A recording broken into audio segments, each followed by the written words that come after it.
Love ya. Thanks, I guess. Do you love me? So tell me you love me too.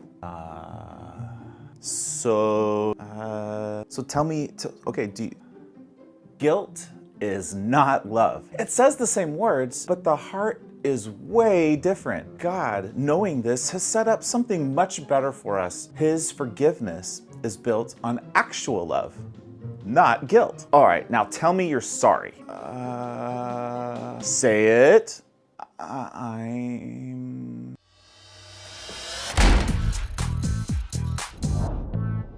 Want to make Tangiblez easy to find? On Facebook, click See First, and YouTube, click on Enable Notifications. Yeah. But because of His great love for us, God, who is rich in mercy, made us alive with Christ, even when we were dead in transgressions. It is by grace you have been saved. That word saved here in the scripture actually refers to being made whole. What love have you ever heard of that's willing to give you what you're missing when you're in the middle of stealing what you don't have? A love that doesn't need anything in return.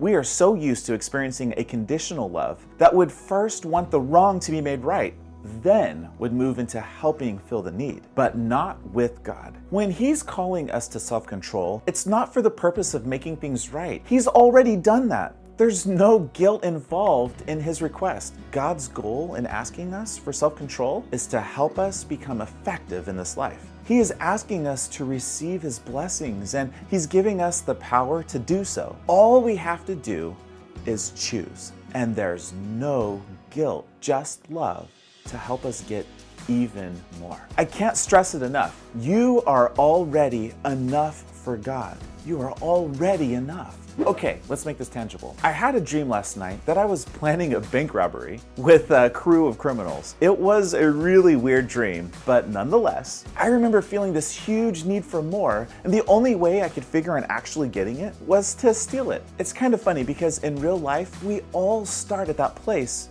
when trying to fill a need. Granted, none of us are planning to rob any banks, at least I hope, but what about the need to be heard? You feel like someone's not listening, or the need to be respected when someone is belittling you. Self-control can feel almost impossible in those moments, but our responses are crucial for building a better future. God has empowered us to meet life's challenges with an unstoppable advantage, and He has given us a choice. Do we choose to focus on Him when we don't have the things we want, or do we choose the things themselves over God? And don't worry, historically we've kind of always favored choosing things over God, and He's loved us anyways. It's crazy, there's no guilt. But now is the moment when we realize God's love has made a way for us to get more than we want. All we have to be willing to do is sacrifice the things we want. It's love, not guilt, that moves us into a place where we're ready to conquer these things. Therefore, we won't stumble.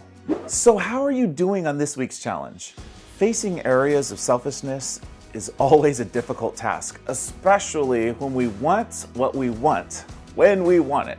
This week, I'd like to encourage you to keep God in the conversation during those times. He's there with you. Having self-control is actually not too difficult when we recognize that God is right there in the room, ready to talk it out. It's amazing how much strength comes from knowing that He cares and there's something better waiting for you at the other end, if we just hold on and allow Him to take us all the way through. This week, let's keep God in the mix when we face things that will require our self-control. Therefore, we won't stumble. Don't forget, sharing is caring, so share Tangiblez with a friend. We all need to hear these words from God. Comment and question below, and I will see you tomorrow.